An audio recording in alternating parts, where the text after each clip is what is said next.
Dr. Bala, we can begin now.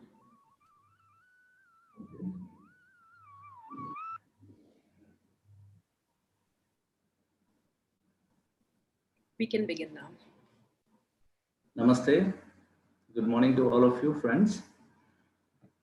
Krishna Dvaipayanam Vyasam Sarvaloka Hite Ratam Vedabja Bhaskaram Vande Samadhi Nilayam Munim.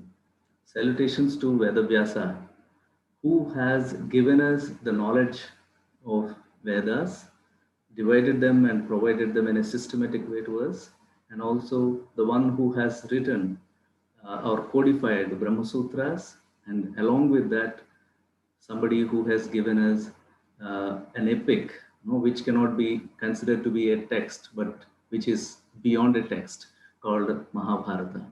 So we begin by saluting Vedavyasa, who can be considered to be, in fact, the foremost forerunner of the knowledge system of ancient India, if we have to talk about that. In India, we have a saying in Sanskrit, Ekam Sat Viprah Bahuda Vadanti. The truth is one, but it is rendered in many ways. This is similar, or this can be applied to even the text Mahabharata that we have. The text, the plot seems to be one, but the renditions, the tellings are many. Right? In the similar way, the story is one, the narratives are many, the text seems to be one, but at the same time, text seems to be it seems to exist in plurality, and beyond a text, there are many narratives that existed, and that is how it cannot be completely limited in the form of a text, and it goes beyond the text, and that is how it is considered to be a tradition. And even this kind of understanding of Mahabharata in terms of a tradition is also limited. It is limited because it is not that Mahabharata exists only in the textual tradition. It exists in the oral tradition as well, in many forms, and continuously being re-narrated and recontributed with. And the other important thing is, it is owned by the people in their own performing traditions. And that is how the tradition is also not completely appropriate to use to talk about Mahabharata. There are traditions, okay? And this plurality, not one, but this plurality of traditions is the one which mesmerizes people who try to look at Mahabharata. Friends, today, through this project on Mahabharata that we have, which is supported by a scheme called SPARC, which is a scheme for promotion of academic and research collaboration, an initiative of Ministry of Education and Government of India, and which was undertaken by Department of Philosophy, University of Delhi, and Kamala Nehru College, University of Delhi. We are so excited and we feel proud to launch this new initiative of ours called Samjaya Uvaca on this very auspicious day. We consider this day to be very auspicious and also like a landmark, at least in the time period of the project that we have taken up. We have been listening to various webinars, a series of webinars that we have been conducting, and various speakers were coming forward and talking about Mahabharata. What we thought is trying to look at this Mahabharata and try to understand various traditions that are existent, and how would the reader look at the tradition and try to understand that. So in that particular way, the text always appears to be a wonder, because you cannot comprehensively comprehend what is happening in the text, and you would be wondering what is happening here. There are so many insights that come forward and tell us and ask us to own. So this kind of the opening of the text itself to the reader is something which is very significant, and which really mesmerizes all of us. This is what keeps our interest in the text Mahabharata. I'm saying I should not use the word text because I said it is beyond the text. The tradition of Mahabharata, very interesting to the contemporary times as well. And it is difficult, though it is difficult to comprehend comprehensively, we also understand this tradition to be a reservoir of lived experiences and normative structures, and sometimes alternative normative structures with various characters and perspectives that are existed within the tradition. So this plurality, the diversity that exists in the text, and the plurality and diversity of rendering of the text, and the plurality and diversity, the way it opens for the reader to own the text, are very important aspects which prompted us to look at the text in a different way and try to develop a different kind of narrative of it. When we look at this scholarship or Mahabharata traditions that I'm talking about, we find at least three phases. I'm resisting myself to use the word waves. I thought of using the word waves, three waves, but then these waves are already used in two different senses. One in relation to feminism, the other in relation to Corona pandemic. So I want to stay away from both kind of perspectives. Though metaphorically speaking, waves would be a proper appropriate term to use. In the first phase, if you look at Mahabharata tradition, the development of the text and its various translations and adaptations into performances and its existence in the oral tradition.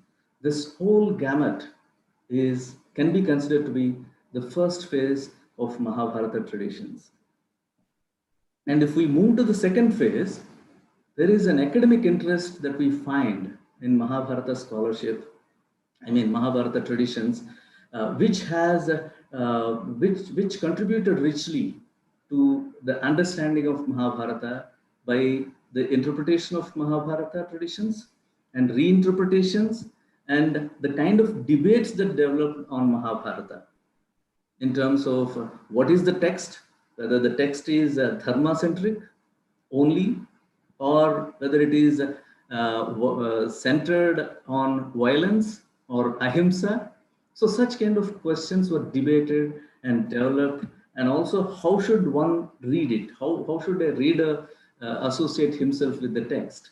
So these are the aspects which were debated, so which formed the part of scholarship, academic scholarship. So I'm calling this academic scholarship the second phase or second wave. And the third wave or third phase is very important.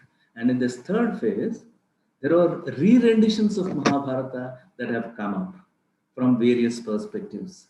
It is a re-narrative of the text from various perspectives, in the sense that some of the feminist scholars have looked at the text and gave their own narrative of it, and few others have narrated the text from the perspective of one or two characters. Okay, the recent renditions that you find try to provide such kind of a perspective of Mahabharata. So this re-narration or re-rendering of the text is very important. Some people may consider it to be like not so useful, but I would consider this re-rendering also to be very important, because re-rendering, in the process of re-rendering, the contemporary epistemology is trying to understand the text. That's contemporary epistemology. The ontological relation is to be built, which individuals, people who are looking at the text, are trying to build up. And that is how they own the text. Though, even if sometimes it seems to be a criticism of the text, what is happening in the process of re-rendering is owning the text, which has been continuously happening in the history. And this has paved way for the third phase of the scholarship, or third phase of Mahabharata scholarship on Mahabharata traditions.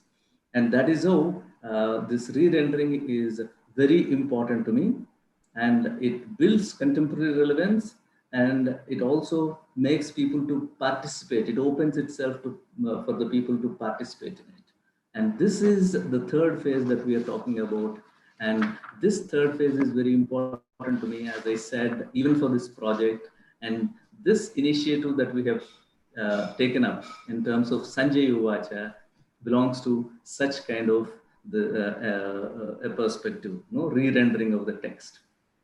Having said that, I just want to take you to the journey that we have started in this project titled Yoga Consciousness in Mahabharata and Bhagavad Gita, an ethical value of societal and political well-being. This is the project that we have taken up from Ministry of Education under the scheme SPARC, okay, which is a scheme for promotion of academic and research collaboration.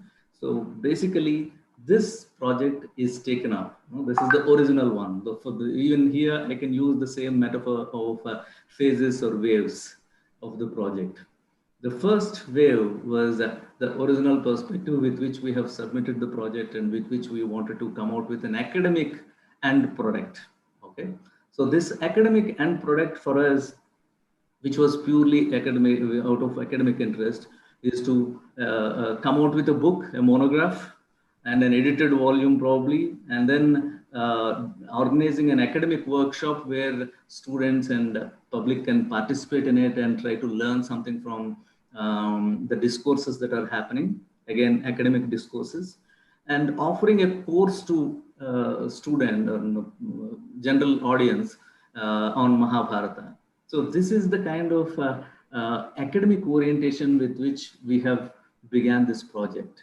And obviously, we are supported in this actual original endeavor by our international collaborators, Professor Vishwa Adluri from Hunter College, City University of New York, and Dr. Joydeep Bagchi from Germany, who is presently associated with Hindu University of America. So these two are our international collaborators, and Dr. Geetesh and me are from the side of India, trying to collaborate with them and come out with these academic end products of this project. But then, when this COVID-19 pandemic has attacked India, we were not able to pursue our academic interest in the way that we wanted to do, that we have projected to do in the project. And this has given us a new idea, new dimension, new way of approaching Mahabharata. And that has led us to start the second wave, or second phase of the project by initiating Mahabharata webinar series. And here, in the first phase, our interest was purely academic, but here we have extended our interest and we thought we should bridge the gap between academia and the public.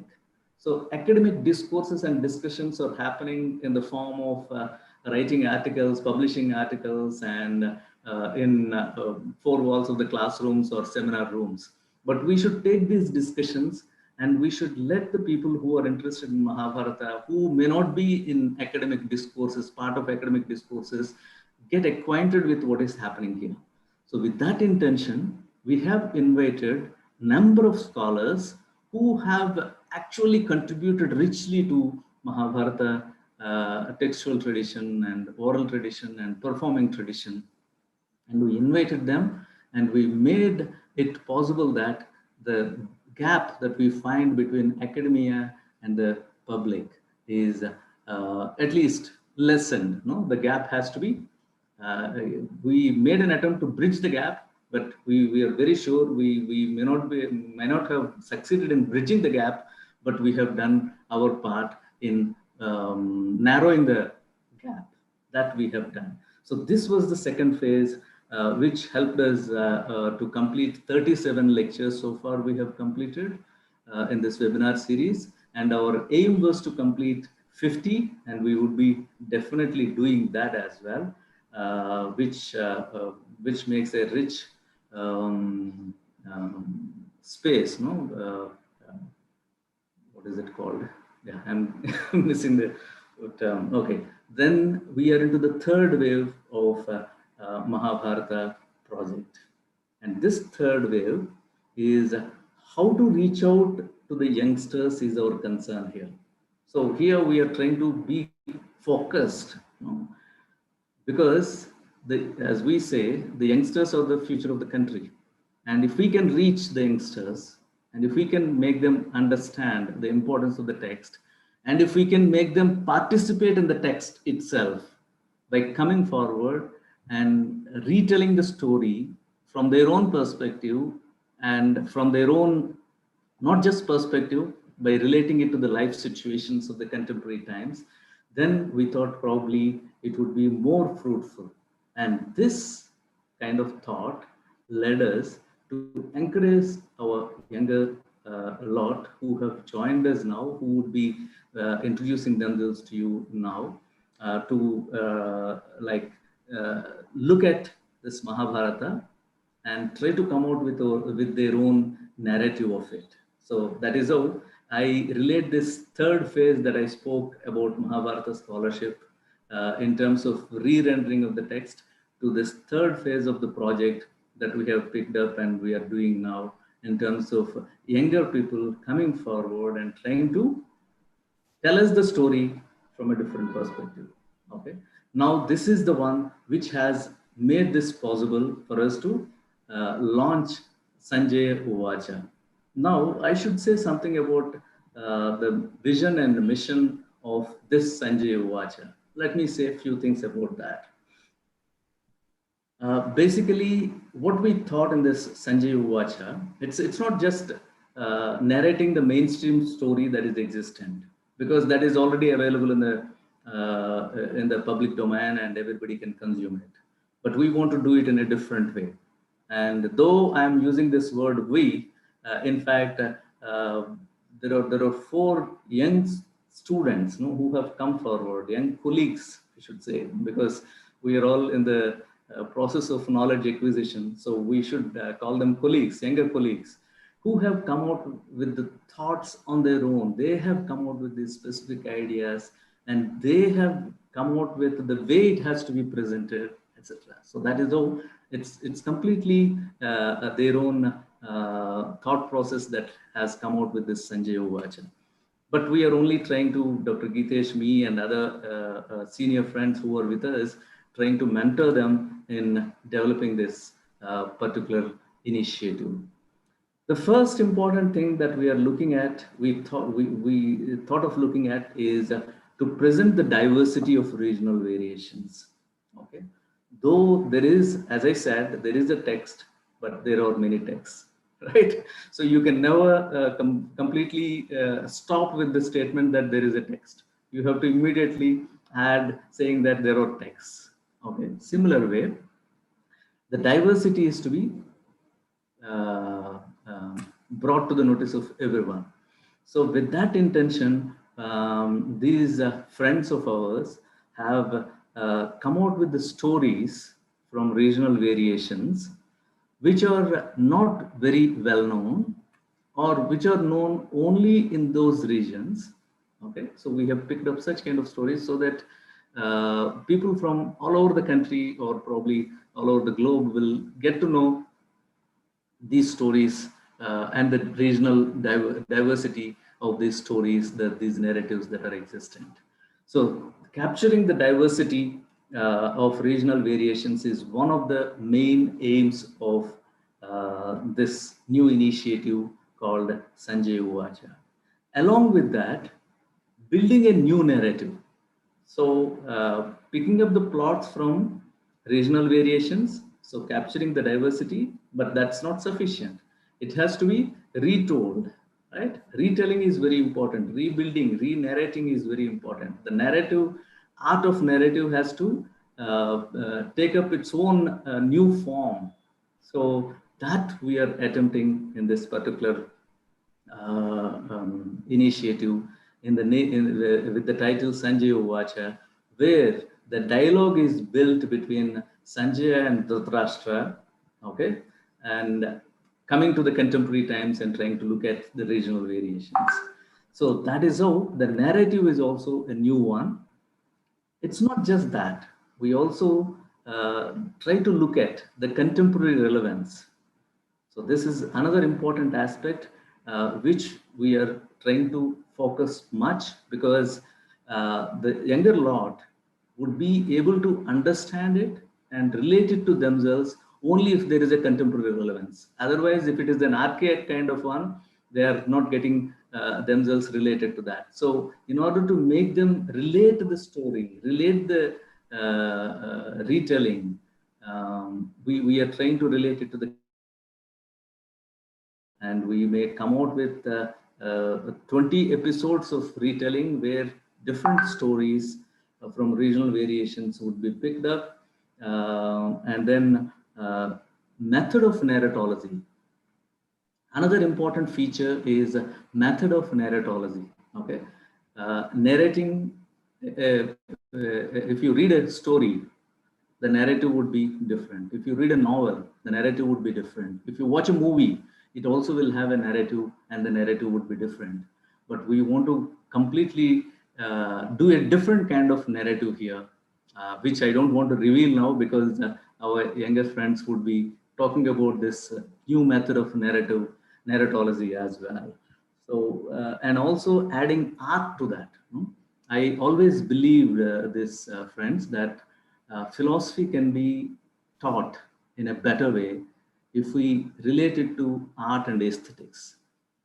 We have made philosophy, unfortunately, very abstract,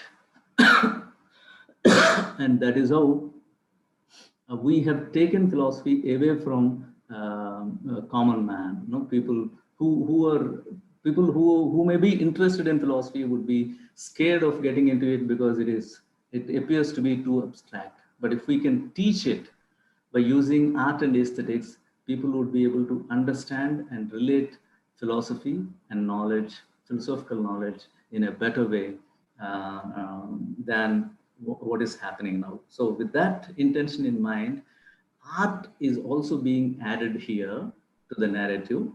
And the other important feature of this new initiative is developing a discussion. Friends, uh, the strength that we had so far in organizing Mahabharata webinar series is our audience. We have uh, we have very committed and also very devoted audience who have been continuously encouraging us, who have been with us, and they mail us, they telephone us, they tell us this is good and this is what we want to be modified, etc. So we have been getting continuous feedback and also continuous engagement with the scholars, speakers that we have brought because of the participation of all of you. So I really respect that. And to continue such kind of an endeavor, engagement, we thought we should here, like on Mahabharata webinar series, you are typing questions and then we are reading. But in this new initiative, you can ask the question on your own and enter into the debate and also provide your insights live. So this is what we thought would make the discourse more interesting. So developing the discussion, and also encouraging the participants to participate uh, in the discussion, development of the discussion. This is what we thought. These are the important features of the new initiative that we have taken up. And this is being developed exclusively by four youngsters that we have. We will be introducing them to you. And they came with the idea, the development of the plot is this, and the drawings, art, narrative, everything, dialogues, everything is being developed by them. And this is really going to be a new wave in the project. And definitely this would go a long way in encouraging younger friends to get into the project and understand Mahabharata tradition in a better way, to suit to their own lives and draw inspiration from various characters, and also take insights from various ethical perspectives that are provided in the text. So this is what I have to say with regard to this new initiative that we have taken up in the project. We are all actually very excited about this initiative. And as you have been supporting us all these since last 12 months or 13 months, in fact, we have begun this Mahabharata webinar series exactly 12 months back, I believe. So we are into the 13th month or the first month of the subsequent year.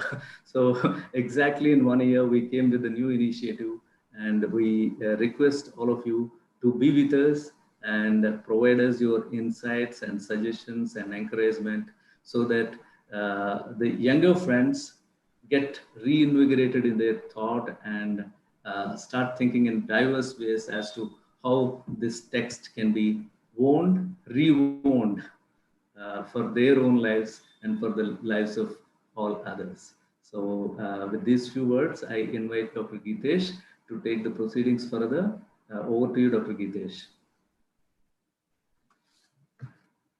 Thank you, Professor Bala. Namaskar to all of you, and welcome to today's session.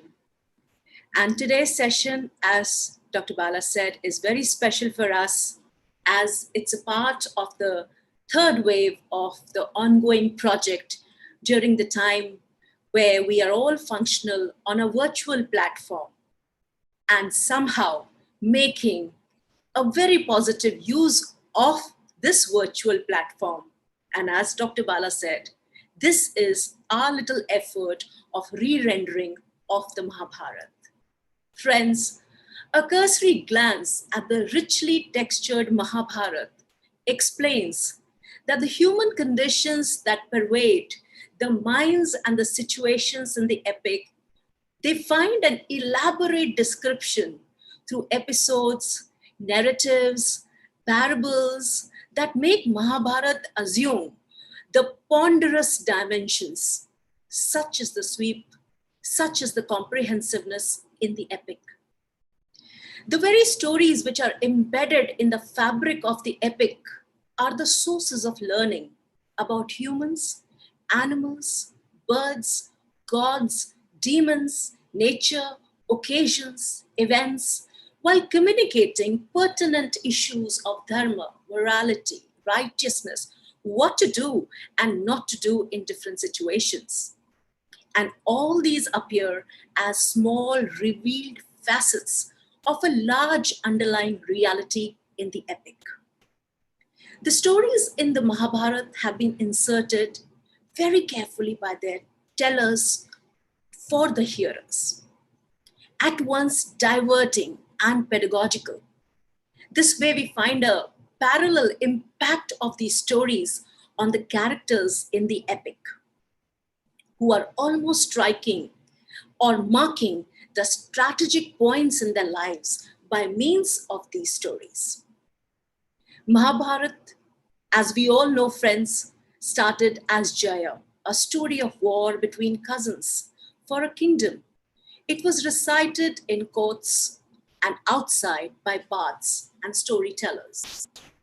With the passage of time, more stories got added due to the different regional contributions from India. And that is what Dr. Bala was just mentioning, how there are regional versions of Mahabharata that are available. And this way, Jaya grew into Bharata and then into the Mahabharata. That's the reason why the epic claims that what is found anywhere in the world is found in the Mahabharata, and what is not in the epic is not found anywhere at all. We usually observe that stories in the epic bring forth the elements of fluidity and flexibility, which keeps it open for interpretations by successive generations, who have been consistently adding their own philosophical and metaphysical perspectives, their knowledge of genealogy, history, geography, politics, economics, psychology to the epic. This is the reason why Mahabharata is called, and as we all understand, it's a work in progress. It's a live text. It's a tradition in itself that retains and sustains its charm and significance in all ages, in all times, in all situations, and through the very platform of SPARC webinars, as Dr. Bala has also mentioned, that we have been able to maintain the tradition, the value of the tradition during the times when we were locked down. We were internally and externally locked down. So these very efforts through the project helped us in unlocking certain aspects in us through the learnings from Mahabharat through the platform of the webinars. Well, friends, carrying forward the very inherent spirit of this progressive epic, we are here today to introduce and launch another element of the ongoing SPARC project, which actually involves a newer generation, a generation which is far more live than all of us. And it is they who would be using the art of storytelling to bring forth, or better to say, revisit the stories in the Mahabharata and add in novel philosophical interpretations in light of the present times. This will be an attempt of doing philosophy through Mahabharata in a more engaging manner. Well, allow me to bring in the words of Professor Kapil Kapoor, the eminent Indian scholar who has been on the SPARC webinar platform to share his rich knowledge of the epic with all of us. And I'm sure our regular participants would very well recall when he was there. He points out that the attempts of the narratives within Indian tradition has always been to educate and transform, so that values remain integral part of day-to-day practical life, and a balance is maintained between individual aspirations and the collective good. It appears that our aim through the new offshoot of this project is collective good, a good that we will get to feel from within through the vibrant synergy of the new team members. So this new offshoot of SPARC project, as Samjaya, Uvaca, will shed light on how stories from Mahabharata survive and thrive so persistently in our collective consciousness. Well, the new team, we call them the Sutradhars.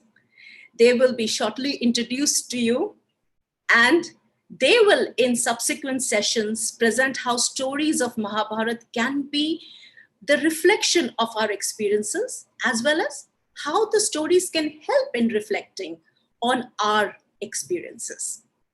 So using the art of storytelling, the new wave of the SPARC project, Samjaya Uvaca, will facilitate waves for innovative and creative skills to explore Mahabharata. It will enrich the process of experience. It will evoke newer emotions and provide information from Mahabharata for the pertinent questions of the present times. We welcome you all to the launch of the new offshoot of SPARC project, Samjaya Uvaca, by the Sutradhars. And I request all of you to give them a real round of applause, real round of encouragement, because they have worked very hard for today's launch.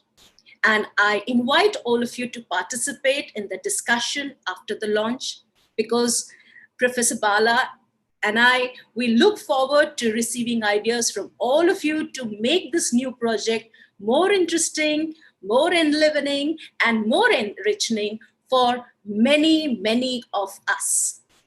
Welcome you all, and I now request Megha Kapoor to introduce our Sutradhars. Thank you, ma'am. Am I audible? Yes, you are. Okay.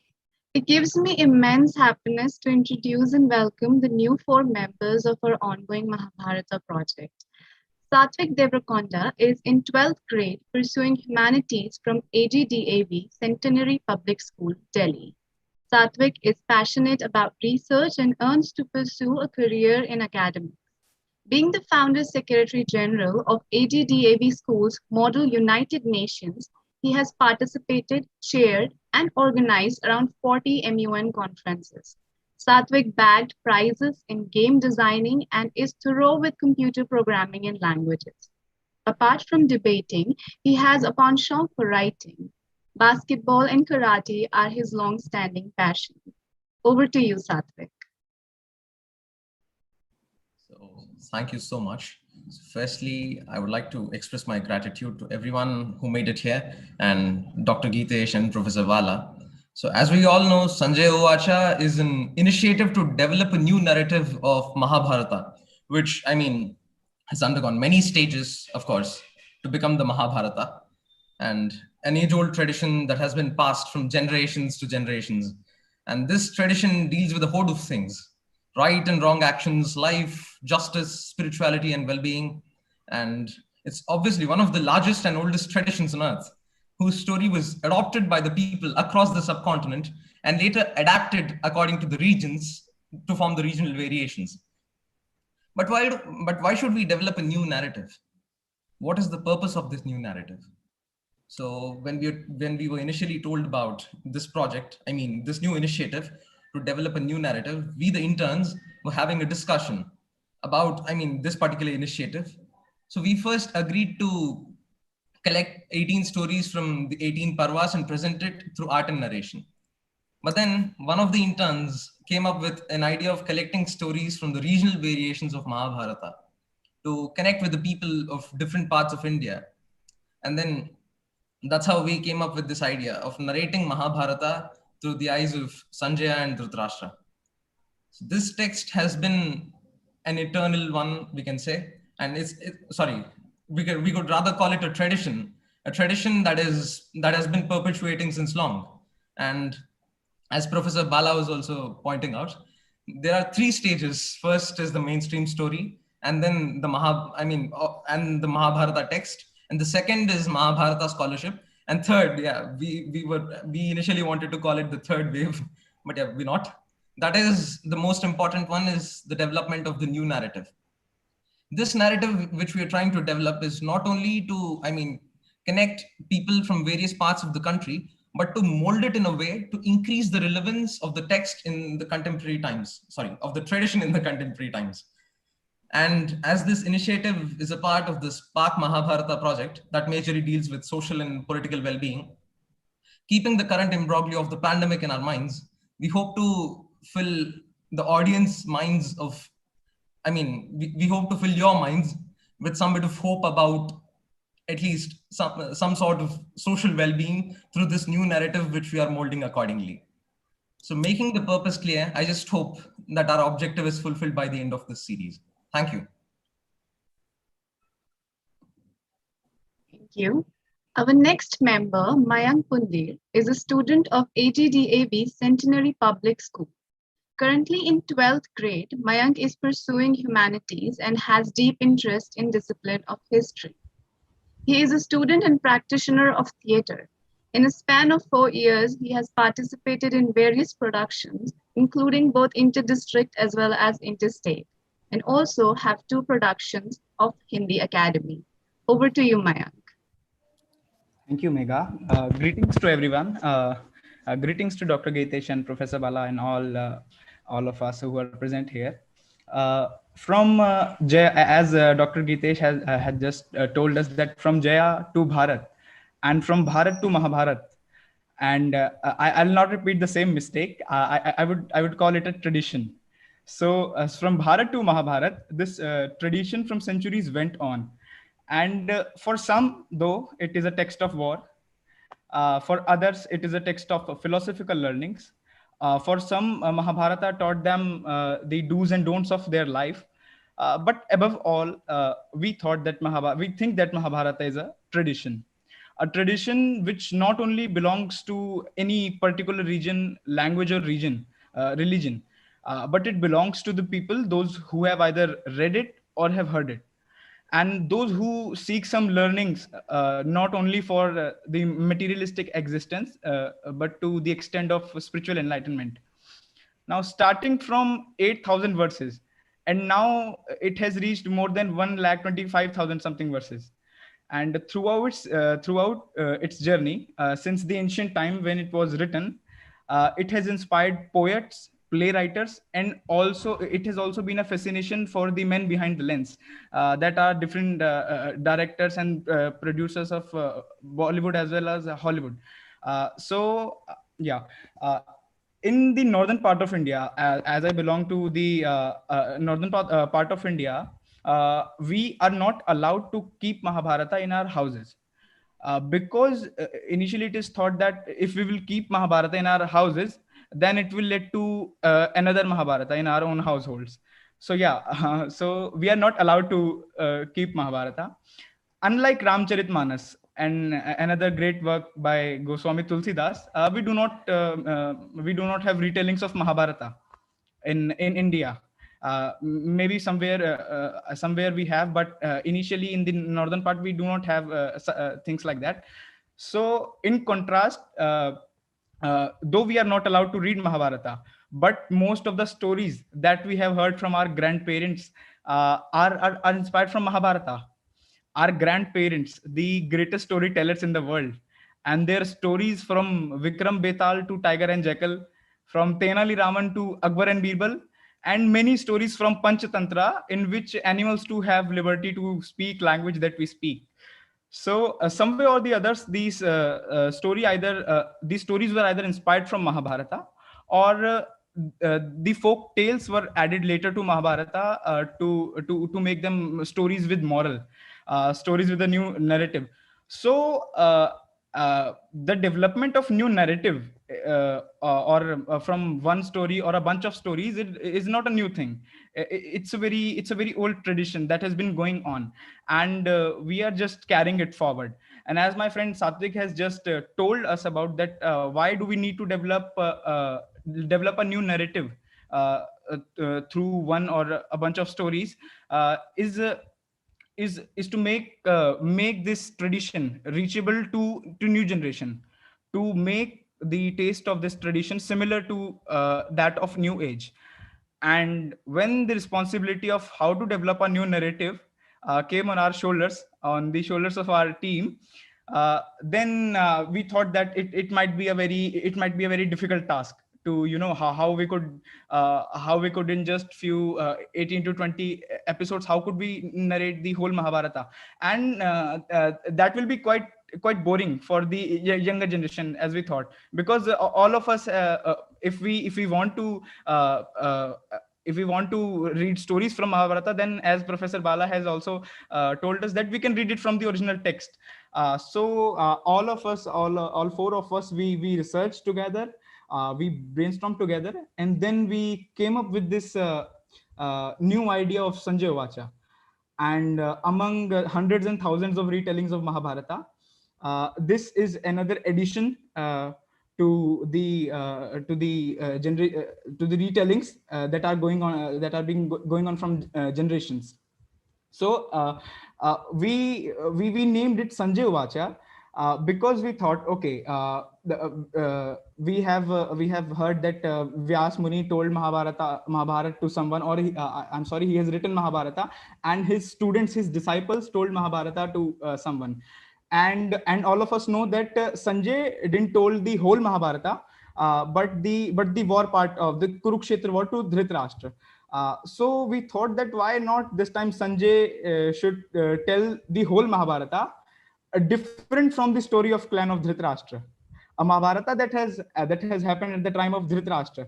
So we thought that Sanjay should take this task, not to told the Dhritarashtra his own story, but story that has come up after the clan of Kauravas, Pandav, after the Kuru dynasty was not there. So yeah, from there we decided to name it as Sanjay Uvacha. And I shall not reveal the whole plot of how we shall narrate the whole stories. But yeah, we have in this Sanjay Uvacha thing, we have tried to, as Satvik and we all have discussed, we have tried to take stories from different regions of India, because as I've just said, that Mahabharata does not only belong to one region or any religion. It's a story about the whole world. Everything that is in the world is in Mahabharata. So yeah, So we have tried to take different stories from different regions of India. Some stories from Tamil Nadu, some stories from Odisha, some stories from the Gujarat, some stories from Bihar. And what we are trying to what we are trying to present is to, we are collecting small beads, in form of regional stories. We are trying to collect small beads, and through the thread of Mahabharata, we are trying to make a beautiful necklace out of it. And uh, the necklace the necklace is beautiful or not, that our audience will decide. But yeah, we are trying our best, and the journey is still going on. Thank you so much. Thank you so much. Yeah. Thank you, Mayank. Our next member is Manya Sat. She is an undergraduate student doing philosophy honors from Kamala Nehru College, Delhi. Being an art enthusiast, she sees life through the art she creates and tries to find beauty in little things. She tries to plan ahead as much as possible to make sure she can integrate new priorities in her daily work, as she likes to do things in a spick and span manner. An introvert person like her believes in the philosophy of action speaks louder than words. She has also been the secretary of art club in her school and is a part of the college art society too. Thus, having the one and only passion, art, Manya tries to excel in it the best way possible. Over to you, Manya. Thank you, Meghna. And greetings, everyone. It is indeed an honor to be a part of this project. And when I learned that I was being a part of this venture, I was highly filled with joy and excitement. And I started to visualize the new narrative through the form of art, especially paintings. So I feel like since the Mahabharata is eternal, its relevance is not related only to today, yesterday, or tomorrow. It has definitely become one of the most interesting traditions to know, as it is opulent, rich in architecture and landscape, and also excludes power. So I feel the epic narrative of Mahabharata, which came into existence ages ago, yet the legendary tale continues to find prominence in every form of art and continues to overwhelm us even today. The story was passed just not just through the oral or written traditions, it was passed through from generations even through the arts, especially theatre and paintings.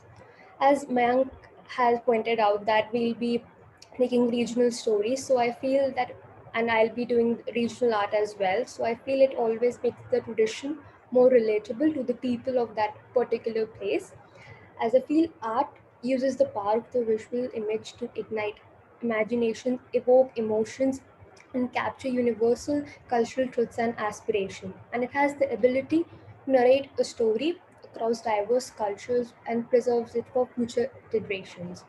So, in this project of ours, we believe that art has a huge role to play in developing this new narrative of Mahabharata by enhancing the relatability of the tradition even in contemporary times. As I feel art in itself expresses or communicates so much, and I think narrative and art are naturally associated in this initiative to make it more interesting. So I hope we succeed in this mission to develop the new relatable Mahabharata, and would like to express my gratitude to Professor Bala and Dr. Gitesh and for giving me this opportunity, and to everyone who is a part of this initiative. Thank you. Thank you, Manya. Our next member, Karmita Pandey, is an undergraduate student of Kamala Nehru College, Delhi. She is a part of the Philosophy Association, Kamala Nehru College. In the academic year 2020 to 2021, she was the academic head of the association. Under the influence of her father, a journalist and a writer, she is fascinated about our rich heritage and tradition. Choosing philosophy a subject of her interest, she wishes to do her research in it. Over to you, Karmita. Thank you so much, Megadi. Mahabharata is a classic of perennial significance. It is considered to be one of the greatest epic of India. It is a long poem that has completely surpassed through the boundaries of space and time. The didactic nature of Mahabharata is of universal significance. Bhagavad Gita is a true scripture of the human race, a living creation rather than just a book, with a message for every age and a new meaning for every civilization.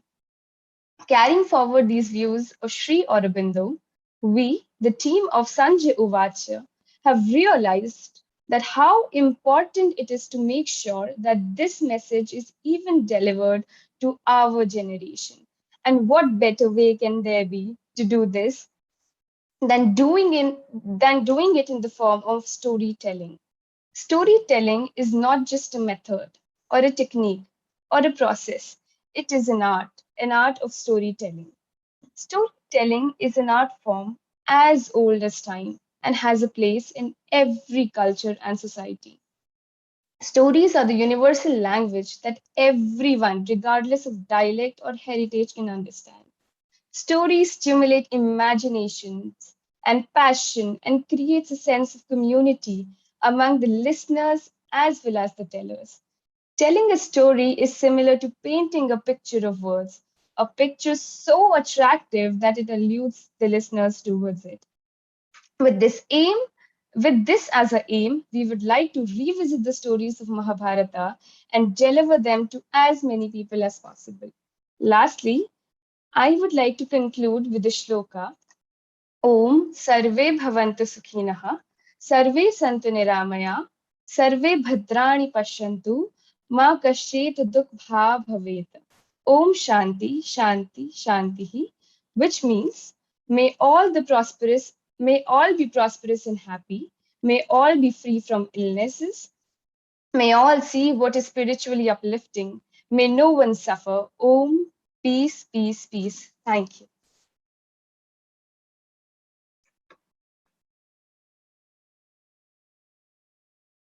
Thank you, Karmita. Over to you, Hitesh, ma'am.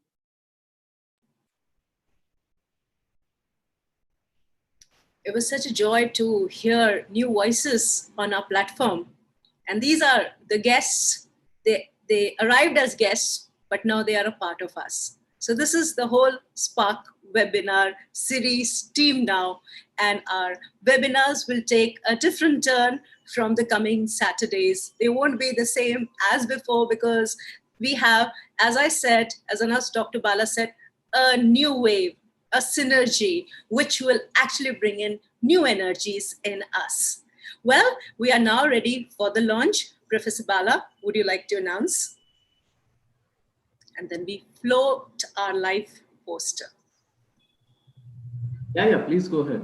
You should announce it, please. So here we go ahead with the live poster, which is being prepared by our 4 younger members. Undoubtedly, they have been taking suggestions from all of us. We are only there to support them. The effort is all theirs. Jayashree, please launch it.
once again.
You should not leave it 2 times. You have to do it for 3rd time.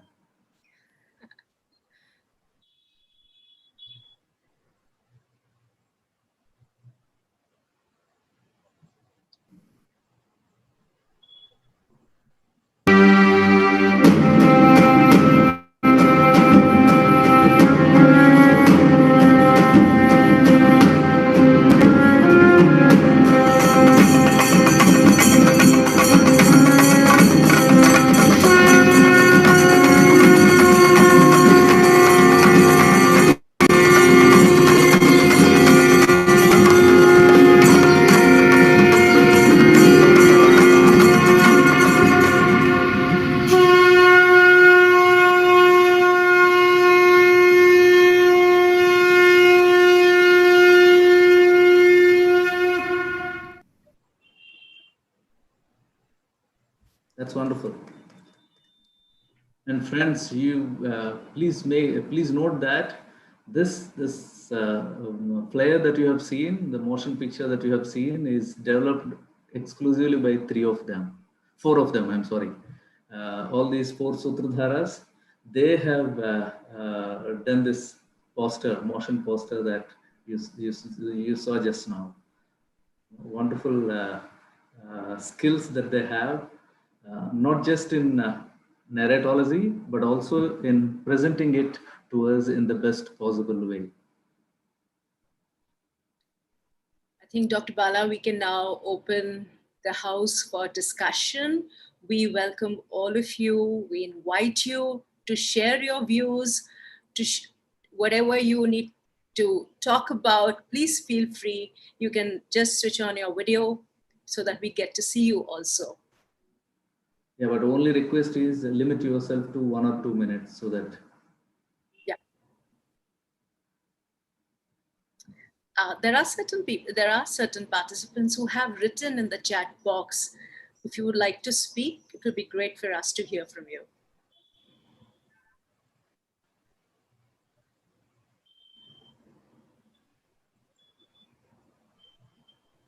Abhishek Kumar, you. There is, yes, Abhishek Kumar Pandey. Yeah, he has written. Am I audible, ma'am? Yes, you are audible, and please feel free to speak in any language. That's the very purpose of this initiative. Thank you so much. सबसे पहले बहुत अच्छा लगा कि दिल्ली जैसे एक मल्टीपोलिटन city में भी लोग भारत और वैदिक संस्कृत और संस्कृत वांग्मय पे इतना बेहतर काम कर रहे हैं। मैंने आप सबका कई वीडियो अटेंड किया है। सबसे अच्छा लगा मुझे तमिलनाडु में महाभारत की जो लोक परंपरा है उसका जो मैंने सीरीज बहुत अच्छा लगा। अब तक का सबसे अच्छा लगा मुझे वो, क्योंकि हमें ऐसा लगता था कि जो दक्षिण भारत है वो हमसे एक पृथक भौगोलिक, सांस्कृतिक और राजनीतिक क्षेत्र है, और उस एक वीडियो ने दृष्टि को थोड़ा और बड़ा किया और लगा कि नहीं, ऐसा नहीं है, वो भी हमारे ही अंग है। हमारा जो मैं जो बोलना चाहता था वो था एक घटना के आधार पे कि जैसे आपने बताया कि पर्सपेक्टिव कितना इंपॉर्टेंट है, आइडियोलॉजी कितना इंपॉर्टेंट है जब हम स्टोरी टेलिंग की बात करते हैं, या फिर जो भी नरेट करते हैं हम इंडिविजुअल लेवल पे, सोशल लेवल पे, या फिर ऐसे एकेडमिक लेवल पे। तो जो भारतीय संस्कृति, जो भारतीय महाकाव्य परंपरा रही है, जैसे इसको महाभारत को महाकाव्य परंपरा के अंतर्गत ही रखा जाता है, तो महाकाव्य परंपरा में एक सबसे बड़ी आजादी जो मुझे लगती है वो ये है कि यहाँ पात्रों को प्रत्येक व्यक्ति अपने हिसाब से वर्णित करता है और उसके पक्ष और विपक्ष को दिखाता है। जैसे मैं बताऊं, कर्ण एक सबसे महत्वपूर्ण पात्र है पूरे महाभारत का, और रामधारी सिंह दिनकर ने जिस तरीके से कर्ण को स्थापित किया, मतलब अगर इस तरीके से देखा जाए तो हमने, हमारे साहित्यकारों ने इतनी बड़ी एक एक वैभवशाली परंपरा की स्थापना की जहां पे हर व्यक्ति स्वतंत्र है अपने पात्र को चुनने के लिए और उसके योगदान को रेखांकित करने के लिए। इसका मैं एक दूसरा उदाहरण देता हूं कि पूरे रामायण में सबसे महत्वपूर्ण पात्र जो रहा, सबसे बड़ा जो बलिदान रहा, वो लक्ष्मण की पत्नी उर्मिला का रहा, जबकि ना तुलसीदास ने उनके योगदान को रेखांकित किया है और ना ही वाल्मीकि ने। लेकिन जयशंकर प्रसाद ने जिस तरीके से उनके योगदान को बताया, तो सबसे अच्छी चीज जो मैं यहाँ आप सबसे यही शेयर करना चाहता हूँ कि इस प्लेटफॉर्म के थ्रू या फिर और भी बहुत सारे संस्थान हैं जो आज भारतीय संस्कृति पे कार्य कर रहे हैं, वो इस तरीके से पात्रों को चिन्हित करके जैसे और उनके योगदान को, वो कैसे पक्ष में है कैसे विपक्ष में है, हम किसी के समर्थक या विरोधी हो सकते हैं, लेकिन तटस्थ होकर के उसके योगदान को रेखांकित करें तो हमें लगता है कि सबसे ज्यादा महत्वपूर्ण चीज होगा और न्याय होगा इन सारे डिस्कोर्स का। तो यही मुझे कहना था। Thank you Abhishek ji. हम आपके मत से बहुत सहमत हैं और पूरा प्रयत्न करेंगे कि उन सभी पात्रों को फोरफ्रंट पे लाएं जिनका कहीं पर भी रिटन और स्पोकन स्फीयर में कहीं रेफरेंस नहीं होता है इतना ज्यादा। Thank you for sharing your views. Anyone else who would like to speak?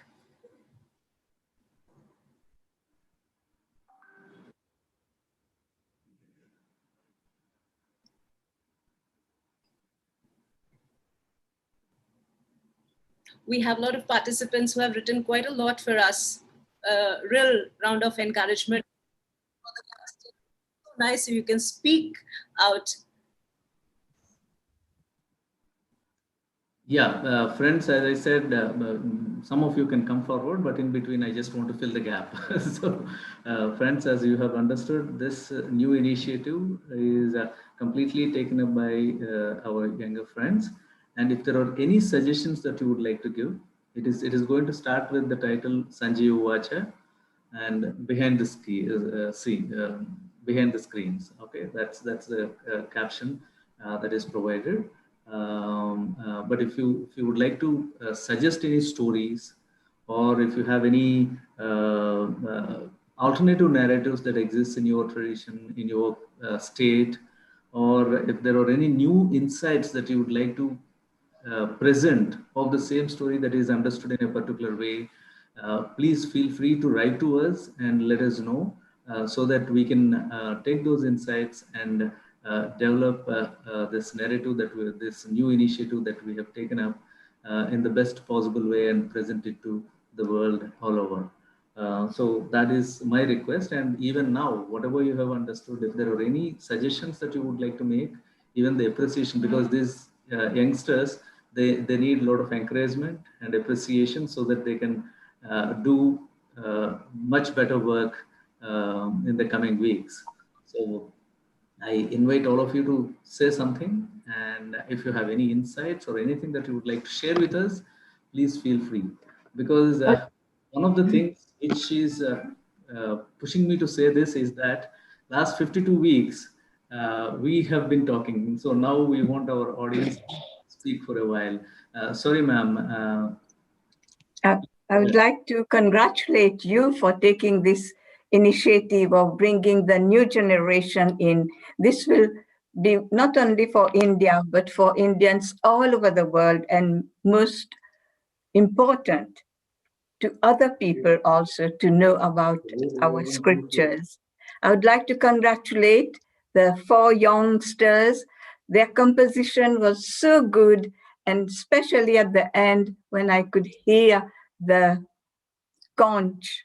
So it was really heartwarming, and I congratulate them and I wish them plenty of success in their career. Thank you. Thank you, ma'am, for being with us on all the occasions that we've had. And your words definitely will go down as a big encouragement for our newer team as well as for us. Thank you. Thank you. Hello. Hello. Hello. Yes, Dr. Chatterjee, go ahead. I would like to congratulate the team of Mahabharata and especially the younger scholars for taking this endeavor.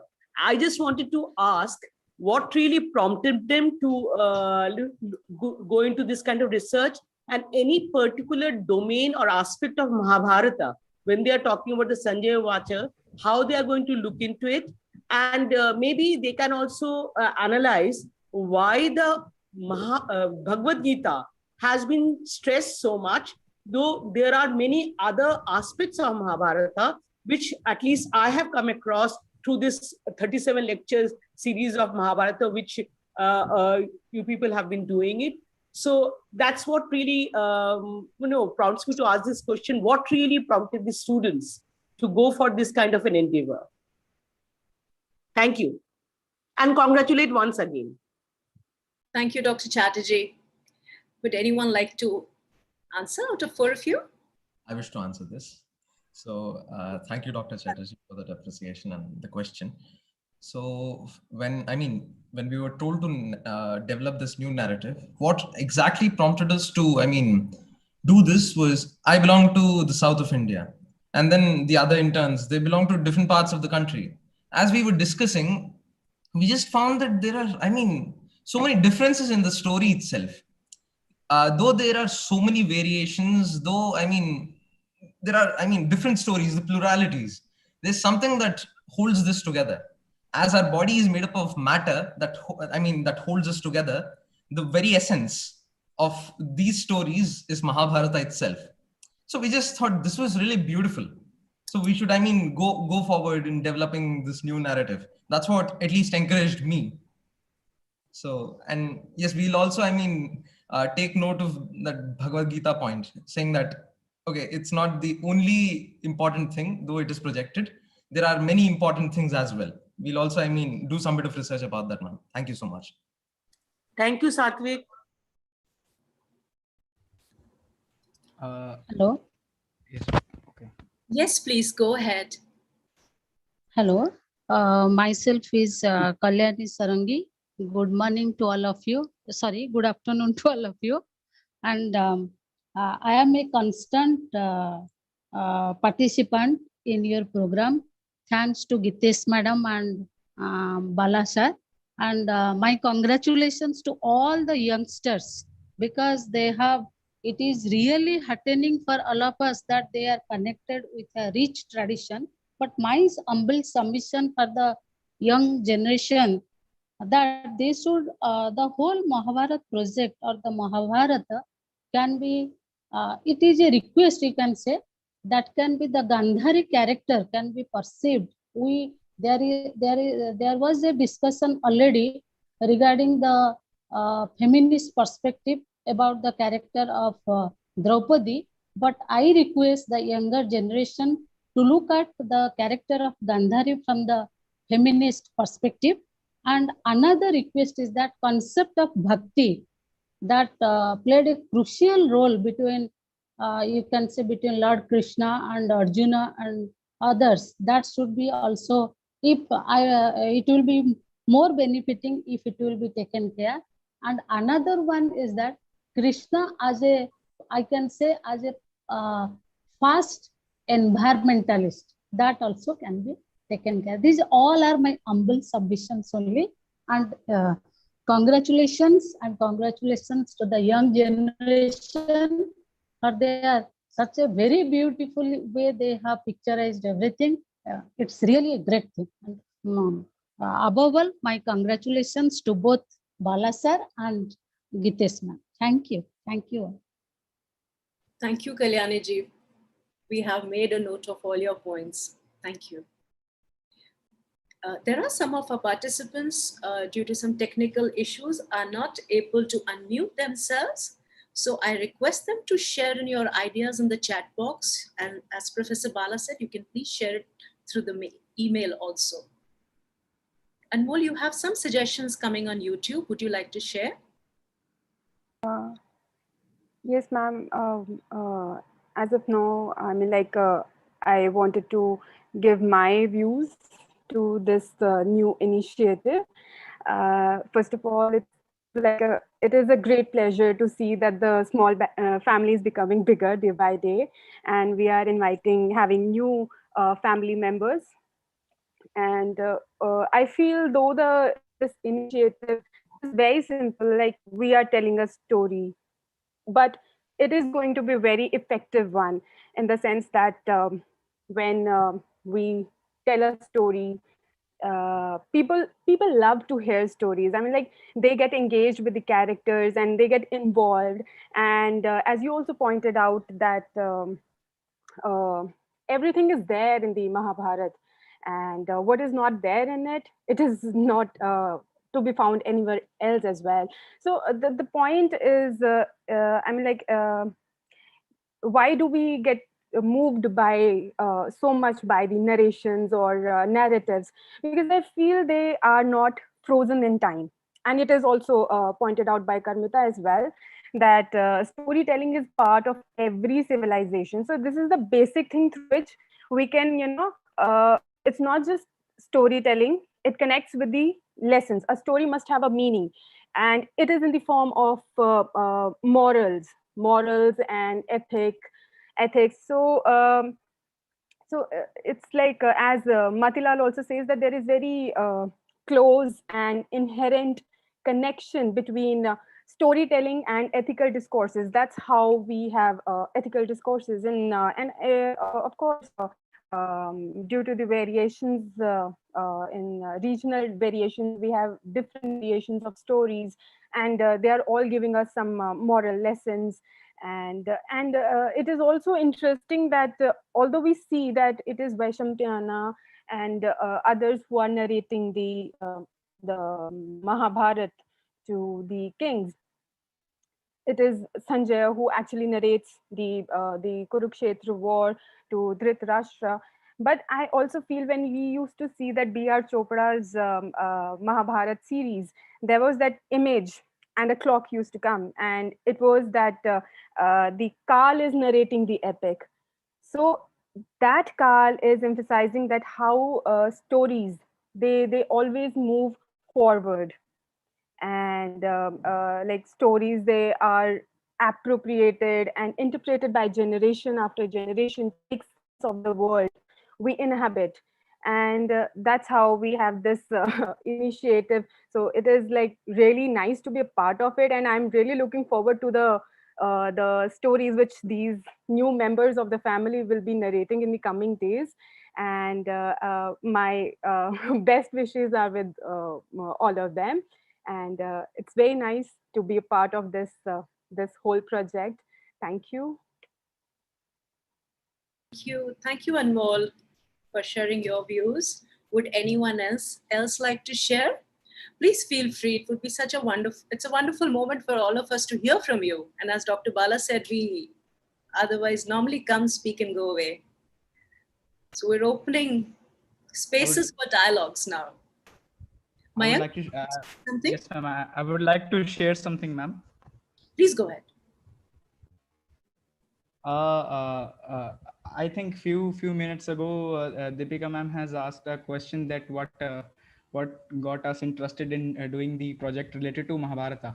So Satvik has told his reason. Now I shall told my reason. And what got me interested not only in the project of Mahabharata, but in knowing about the different aspects of Mahabharata, is that Mahabharata is, all of us know that Mahabharata is very dynamic. And it is not only dynamic in the sense that, okay, you can write it in your own language, you can write it in any language, or you can narrate it in your own way.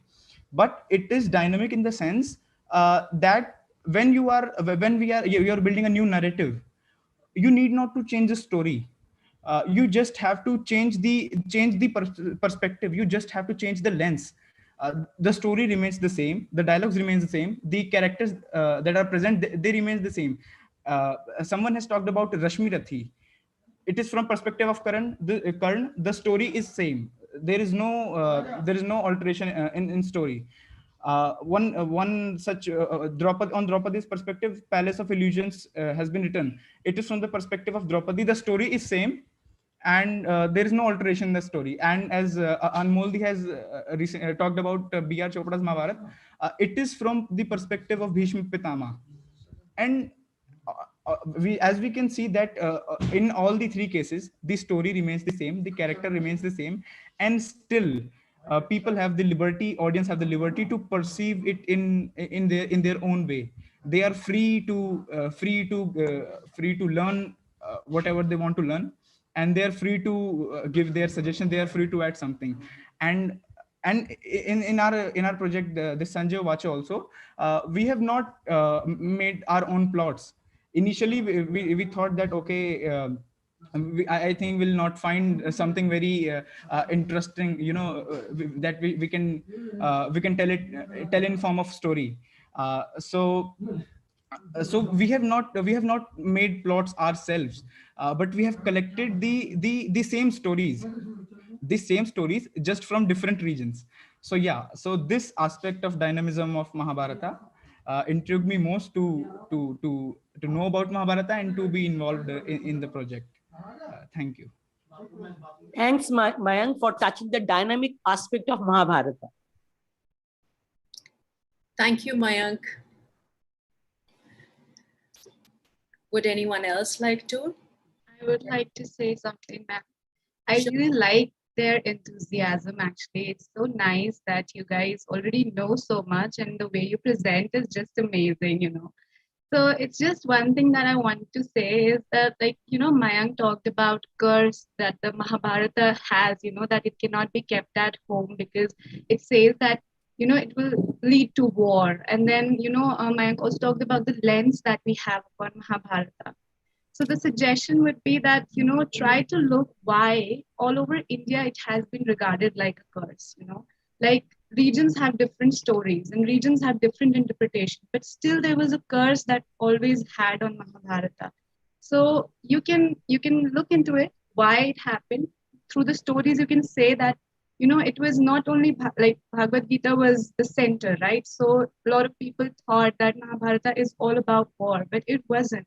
But were there any other stories which also led to the similar kind of interpretation? You can look into it. And then, of course, you can interpret the stories of the Bhagavad Gita as well and see why it was war that was central to Mahabharata, as it was not, but why it was interpreted like that. It would be really interesting to know that. Thank you. Thank you, Megha. Ma'am, can I say something? Yes, please, Karmita, go ahead. Yes, ma'am. Deepika, ma'am, I just read your comment in the chat box that it will be very interesting to see the narrative style from Uttarakhand region. And I am from Uttarakhand, so I know that how rich Mahabharata and Ramayana traditions have been in Uttarakhand. So yeah, we will really work very hard so that we can portray it the way it actually is. So just that. Thank you. Thank you, Karmita. Deepshika, would you like to speak something? Okay.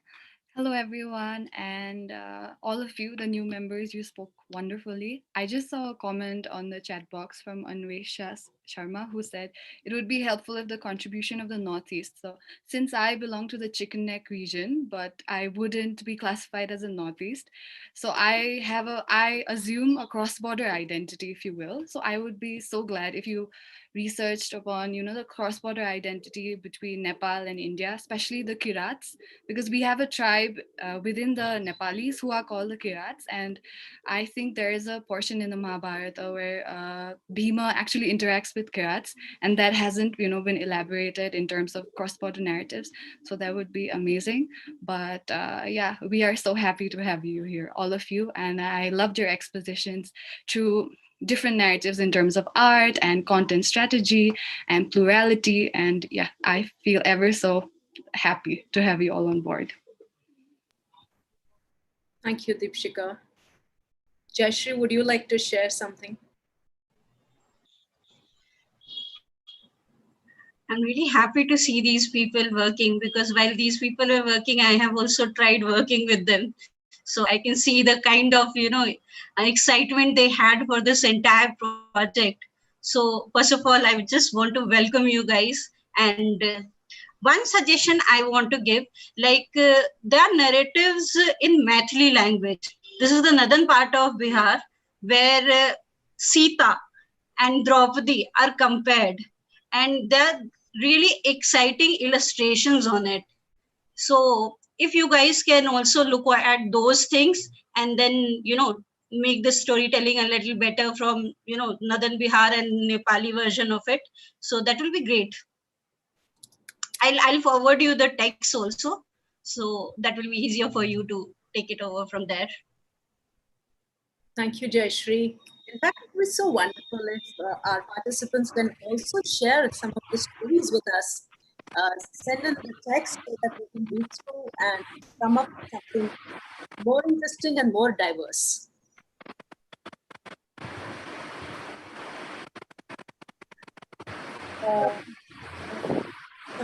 Hello, am I audible? I would like to say something. Yes. Hello. So I'm Surbi Unyal. I'm a research scholar at Jawaharlal Nehru University. And first of all, I would like to congratulate all the team members and the mentors who are, letting them go through this journey and mentoring them. And I was so glad to see the passion that all these team members, they had, young ones. So it was really good to see their passion and their interest in this domain.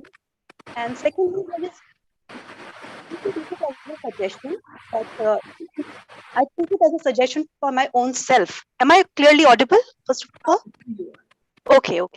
So recently, while teaching in one of the Delhi University colleges, I was teaching a text on feminism, which was written by Ruth Vinita, which was on that the self is not gendered. And there I came across this very interesting story of Sulabha and King Janak, which I had never heard before. So whenever we take up or whenever we talk about Mahabharat, we mainly take or we mainly look at the main characters, and we don't go more deeper into the text and the debate. So this is one of the debate which interested me so much that I was myself thinking to read the text, because still now I have not read the text. I have just seen the movies and so on Mahabharat.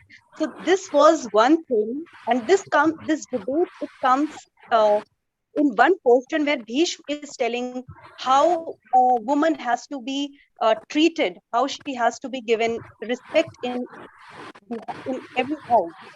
So just one suggestion, that not just looking at the main characters, if we can go deeper into the text and see whether we can take out some important stories or debates from them, then it would be really helpful. It will be really beneficial for us. And it would also change the narrative of how we look at this society. Because whenever we talk about Indian society, usually if we are trying to see the role of a woman, mainly we say that we take up from the epics, we take up the role of Sita and Draupadi and show that how they were seen as being related to a husband, and see their role as wives and how they are reacting. But we do not see how a woman who was single and she was still uh, standing in the society and had an important role where she could speak out what she felt. So maybe these stories we can look at and go deeper into the text. And I'm very thankful to Bala sir for asking me to join this program and to join this meeting today. And I would really like to be associated with all the upcoming meetings. Thank you so much. Thank you, Sudhir. It would be really wonderful that you join us more and more and be a part of us. So your that is not gendered by Ruth Manita is one of the most interesting articles which Dharmita and all, I have read it, and it makes the whole course of it very exciting there. Thank you for pointing it out. Dr. Bala, I would now request you to share some of the points. No problem, sir. You mute everyone. I You see request. Saloni raising her hand. So we have like two people who have raised their hands. I'm saying please mute everyone once. There is some disturbance.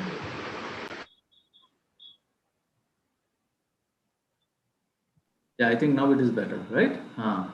Dr. Bala, you can please go ahead now, take the proceedings further.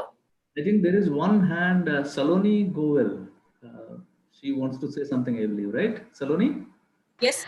Good afternoon, everyone. I actually wanted to congratulate you on your endeavors over here.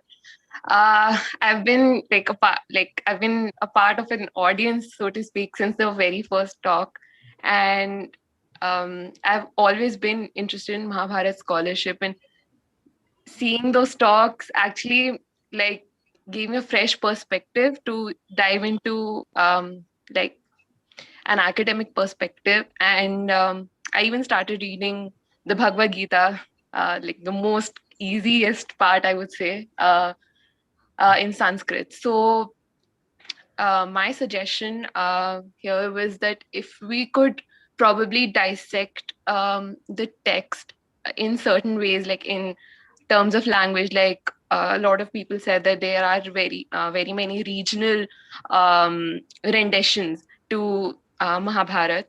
So if we could look at the language aspect as well, because interpretation keeps changing, even though the story, the core at its core, is the same.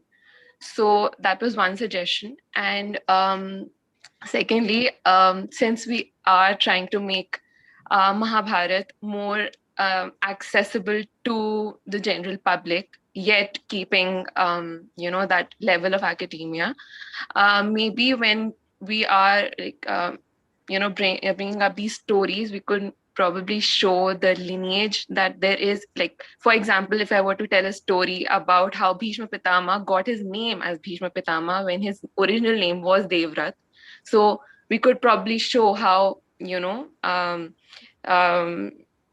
Shantanu was married to the river Ganga, and then when he fell in love with the fisherwoman Satyavati, so how the family tree sort of took a turn. And I hope you're sort of getting where I'm trying to get at with that, because as a kid, when I used to read stories from Mahabharata, there used to be like those family trees done in like animated and cartoonish versions, and they used to be very nice, so it could help everyone understand the depth of the story better. So yeah, these were my two main suggestions. Thank you, Saloni. It's very nice to hear from you after a long time. And we're really happy that you've been attending all the sessions. Our team has note of the points. Dr. Gitesh, can I say something? Yes, please, Abhishek. Please go ahead. Yeah.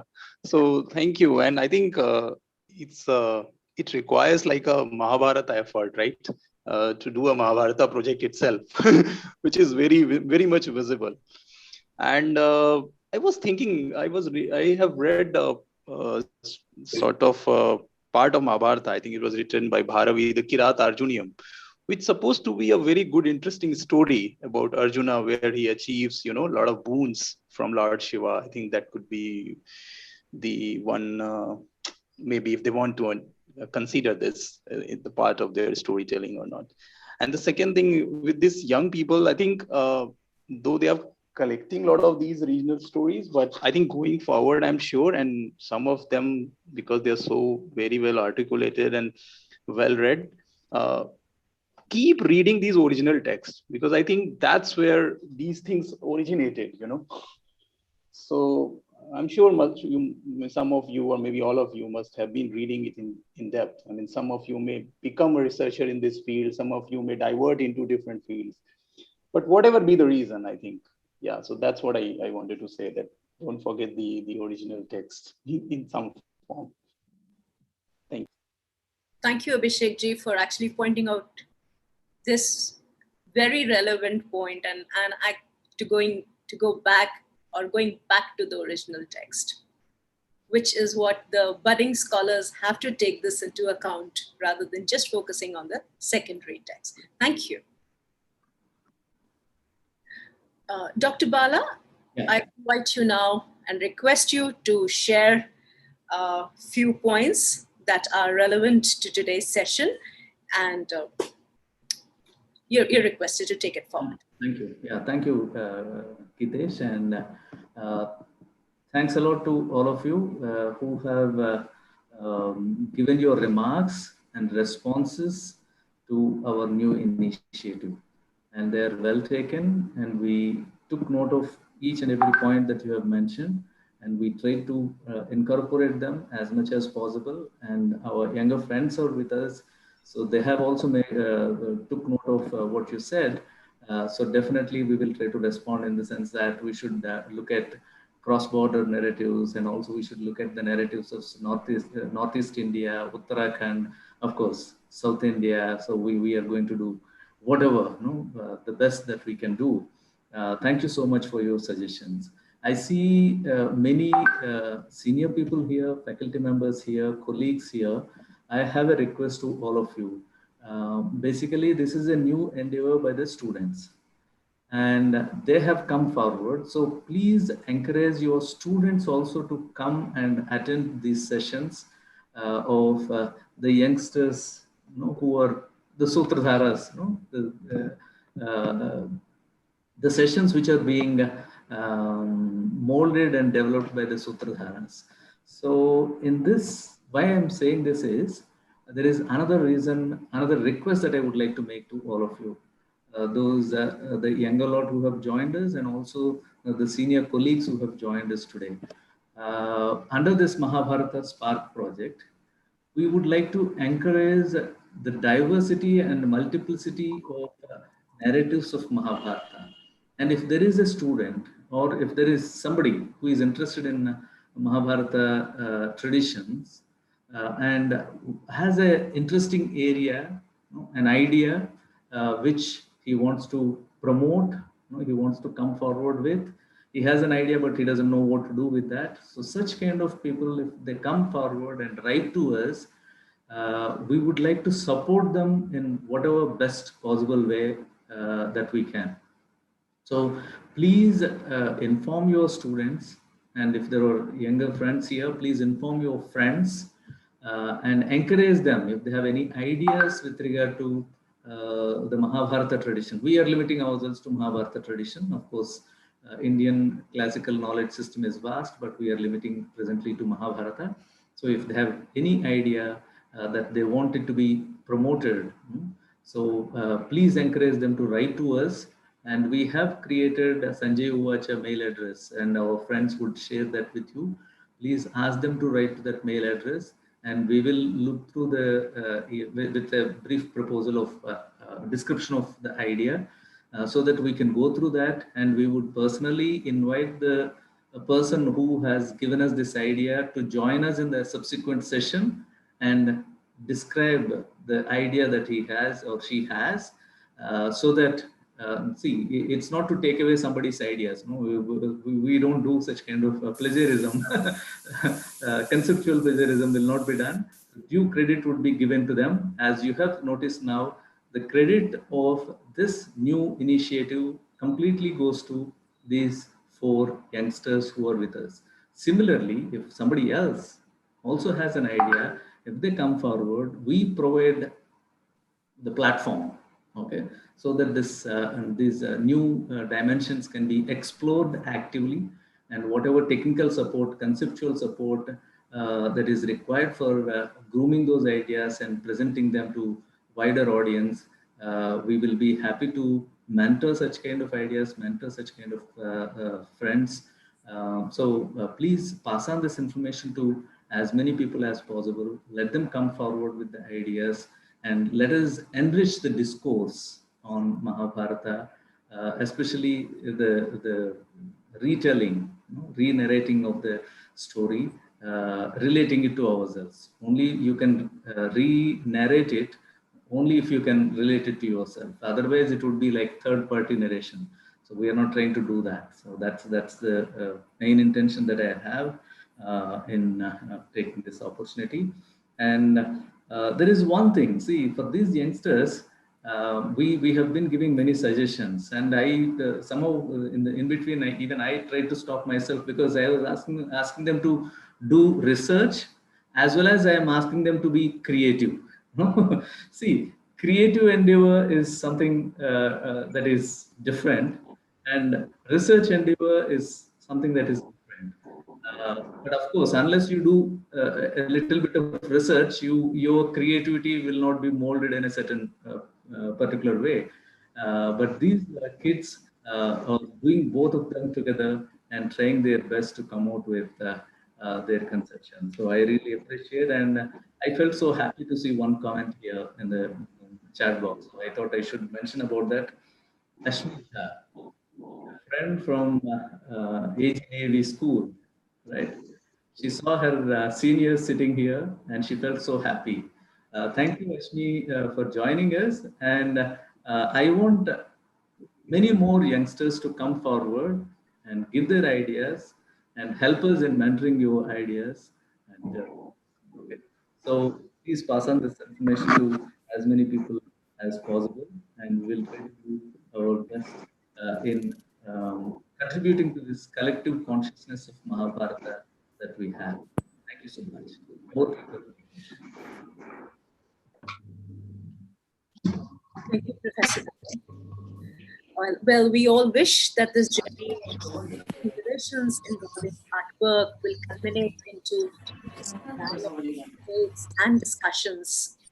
We hope that this, as we all call it, will make way for many, many more waves. And that's what Professor Bala was mentioning just now, wherein we welcome newer ideas, newer proposals, so that we can give them a platform and we get an opportunity to mentor them in whatever little ways, which would include Professor Bala, myself, as well as our researchers who are attached with the project.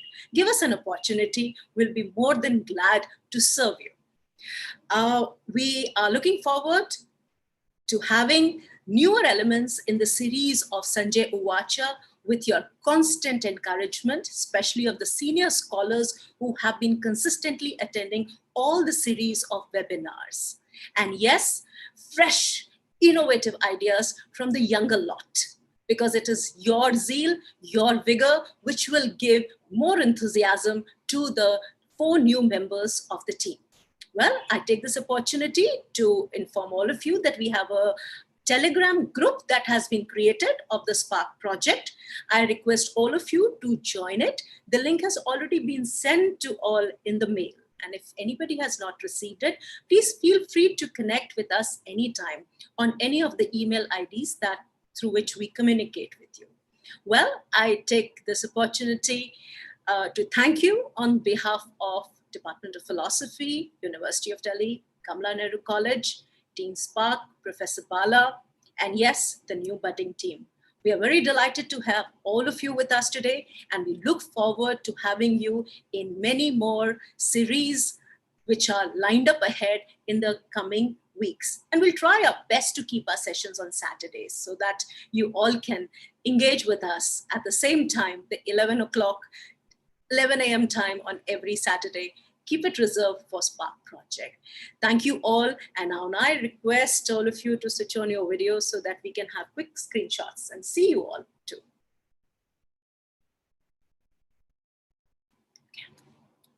There we go.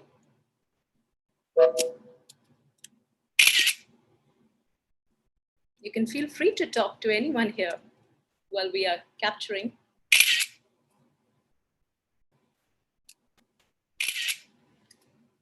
So that is the end of our session. This was a glorious launch. Congratulations to our new team members and congratulations to the existing team members for having consistently encouraged the newer lot. Thank you, Professor Bala. Thank you to all of you. Namaskar.